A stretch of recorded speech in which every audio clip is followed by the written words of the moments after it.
Chers amis, bonjour. Je vous présente aujourd'hui notre 295e journal de bord. Jean-Marie Le Pen, bonjour. Bonjour.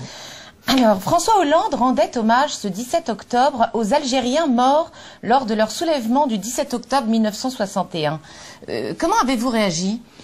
Écoutez, j'ai dit ce que je pensais de cette ignominie, car rendre hommage à des militants ennemis, car il s'agissait quand même d'une organisation terroriste qui était en guerre contre la France, même si les manifestants de Paris étaient pacifiques, ils ont d'ailleurs été traités non pas par des armes, mais par les armes des policiers, c'est-à-dire des bâtons, pour essayer de les disperser conformément à l'ordre qu'en avait donné le président de la République, le général de Gaulle, et le Premier ministre, M. Michel Debré.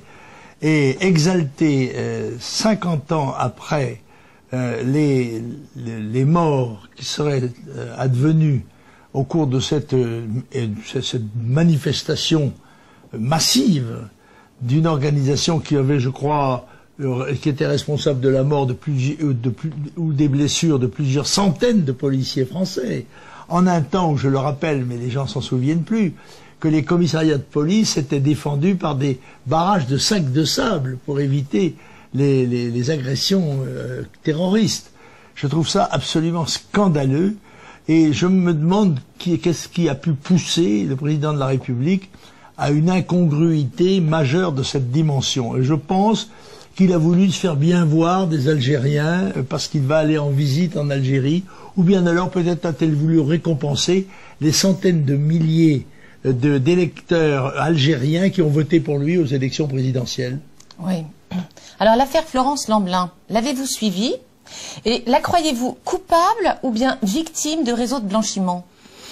Écoutez, ça n'a pas beaucoup d'importance comparé à la question précédente. Je dois vous dire que Madame Lamblin répondra de ses responsabilités.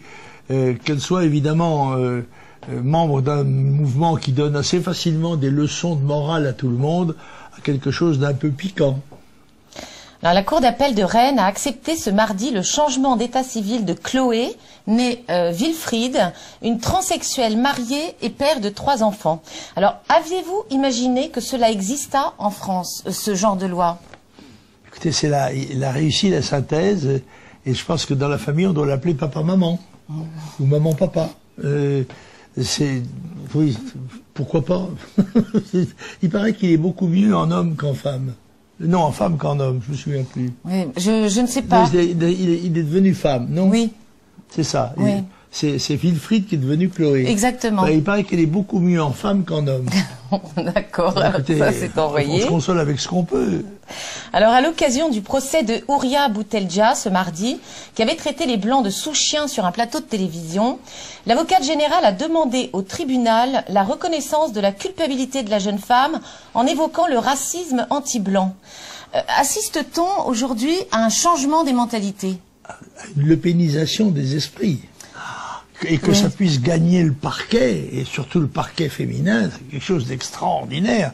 J'ai peur qu'il ne s'agisse là que d'une exception, malheureusement, car ça n'est pas l'attitude habituelle du parquet, dont je vous rappelle quand même qu'il y a très peu de temps, il m'a poursuivi, sous monsieur, bien sûr, le président de la République Sarkozy, monsieur Sarkozy, il m'a poursuivi pour une affiche des jeunes, qui était non à l'islamisme. Non à l'islamisme. Alors, ça a changé, oui. Écoutez, c'est la justice distributive. Jean-François Copé, de son côté, semble en découvrir l'existence. N'êtes-vous pas agacé par sa mauvaise foi, Jean-Marie Le Pen? Copé est en campagne électorale interne, campagne électorale nationale, c'est la même chose pour lui.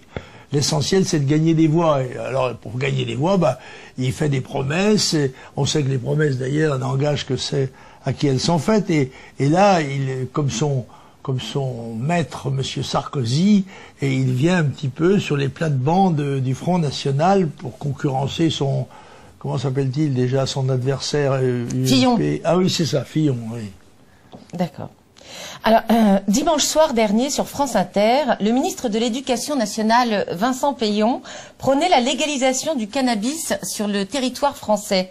Où va-t-on là maintenant, Jean-Marie Le Pen? Il faudrait demander ça à M. Peillon, qui s'est fait ramasser assez sèchement quand même, il faut le dire, par M. Ayrault et même par le président de la République. Par conséquent, il a été remis sur ses rails, mais on sait bien que c'est le fond de la pensée d'un certain nombre de socialistes 68ards qui pullulent, il faut bien le dire, dans cette organisation qui d'ailleurs symboliquement a mis à sa tête le créateur de SOS Racisme, comment s'appelle-t-il déjà? Harlem Désir. C'est ça, Harlem Désir. Jean-Baptiste Désir. Dit Harlem. Alors, le ministre de l'Intérieur, Manuel Valls, quant à lui, annonçait ce jeudi une simplification des tests imposés aux demandeurs de régularisation étrangers. Quel est son but? Écoutez, je crois qu'il se révèle de façon assez claire que le Parti socialiste, c'est le parti de l'étranger. Et que tout ce qui est étranger doit être favorisé. Alors que la France subit une véritable invasion, que le nombre des naturalisations a été aggravé, sauf dans la dernière année, par M. Sarkozy, puisque je crois qu'il a fait naturaliser 750 000 étrangers en 5 ans, eh bien, on veut augmenter encore la part des étrangers dans la société française, ce qui se comprend de la part de M. Valls, qui, avant l'âge de 20 ans, n'était pas français. Alors évidemment, il a une âme compréhensive à l'égard de ces, comment peut-on dire, pas des coreligionnaires, parce qu'ils n'ont pas la même religion que lui, mais enfin, s'il en a une, ce que je ne sais pas. D'ailleurs, les étrangers demandeurs d'asile, enfin de régularisation, n'auront même plus à être titulaires d'un CDI, d'ailleurs. Oui, d'accord. Ce sont des formalités qui étaient jusqu'à présent en principe exigées. Et bien maintenant, la porte est grande ouverte. Il n'y a plus aucun critère de sélection. Donc par conséquent, le gouvernement français fait savoir que tous les étrangers qui voudront bien nous faire l'honneur de demander la naturalisation, eh bien, seront naturalisés automatiquement. Tout ça, malheureusement, est en train de basculer dans l'irréversible, et c'est ce qu'il y a d'extrêmement dangereux. La plupart des gens ignorant que le problème démographique et le problème invasif, le problème de l'immigration, sont les problèmes clés de l'avenir français, que ça met en cause non seulement leur sécurité, leur liberté, mais même leur existence. Alors la Suisse, quant à elle, se prépare militairement à protéger ses frontières. 4 nouveaux bataillons ont été formés et sont d'ailleurs sur le point d'être déployés aux endroits frontaliers stratégiques. La Suisse est-elle parano ou prévoyante? Écoutez, c'est pas la première fois qu'on aura besoin des Suisses dans l'armée française, puisqu'il y a eu des Suisses, vous savez d'ailleurs quel a été leur sort tragique dans les débuts de la Révolution, puisqu'ils ont été pratiquement livrés au couteau des assassins. Mais la Suisse sait de quel côté sa tartine est beurrée, et elle a des réactions populaires beaucoup plus salvatrices que chez nous. Il faut dire que le système électoral, le système du référendum, qui est là-bas généralisé, n'est-ce pas, eh bien permet au peuple d'exprimer ses sentiments et au gouvernement de mieux les comprendre. Alors que la Suisse pense qu'elle puisse être menacée au point de devoir créer de nouvelles unités militaires, c'est une démarche exactement inverse de celle des Français qui, eux, continuent de désarmer la France dans tous les domaines, aussi bien juridiques que militaires. Oui, justement. Alors, revenons à notre armée. 120 000 militaires français n'ont, à ce jour, pas reçu le paiement de leur solde. Ils ne sont donc pas une priorité aux yeux de l'État français? Écoutez, c'est difficile d'être soldat quand on n'a pas de solde. Alors, je crois que quand on n'a pas de solde à leur donner, on n'a plus de soldats à vous défendre. Alors, les soldats, l'armée française d'ailleurs en général, est victime d'une politique, si on peut appeler ça une politique de régression systématique qui la met désormais au-dessous du niveau opérationnel, ou en tous les cas à l'extrême limite du niveau opérationnel. C'est une inquiétude supplémentaire, mais quand l'élite du pays est volontairement antinationale, eh bien, il faut s'attendre à tout dans tous les domaines. Alors les forces de l'ordre devront de nouveau porter une matricule, comme avant 1984, afin de faciliter leur repérage en cas de 10 contrôles d'identité abusifs. C'est une blague?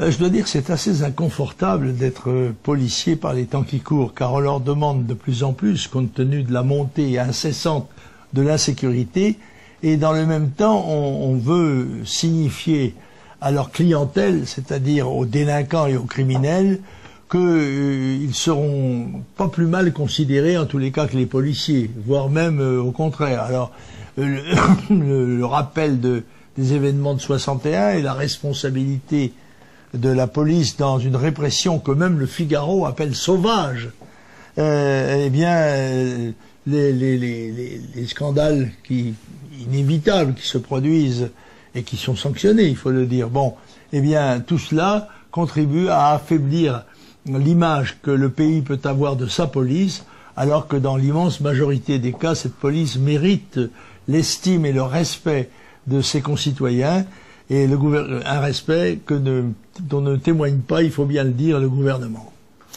Alors, le pauvre con de la semaine, Jean-Marie Le Pen. Ah, ça a été très difficile pour le comité de la pauvre connerie, parce qu'il y avait vraiment compétition, et une compétition au plus haut niveau, puisqu'elle opposait le président de la République et le ministre de l'Intérieur. Le président de la République, pour avoir eu l'idée criminelle de saluer la mémoire des manifestants algériens, n'est-ce pas, et soi-disant tués ou blessés au cours de la manifestation interdite à laquelle il participait, et le ministre de l'Intérieur pour avoir l'idée non moins saugrenue et criminelle de libéraliser les conditions de la naturalisation. Bon, alors la compétition était telle que on a décidé de partager le prix Nobel, en quelque sorte, hein, le prix Nobel de la pauvre connerie. Alors moitié-moitié, un pour le président, un pour le ministre. Merci. Alors pour terminer, avez-vous regardé l'exploit de l'Autrichien Félix Baumgartner franchissant le mur du son? Oui. Ça m'a beaucoup intéressé, j'ai tremblé, m'imaginant avec peine me trouver à sa place. Déjà, j'étais pas trop fier quand je sautais de 800 mètres de haut ou de 400 mètres de haut, ou moins haut d'ailleurs encore, mais a fortiori de 39 000 mètres. Oui. Ça, c'est vraiment un tour de force. Et puis, voilà, j'ai vu que notre ami Allais était mort, il avait aussi franchi le mur des 100 ans. Ce qui est aussi une performance à laquelle j'aspire. Merci beaucoup Jean-Marie Le Pen. Nous nous retrouvons donc la semaine prochaine. Au revoir. Au revoir.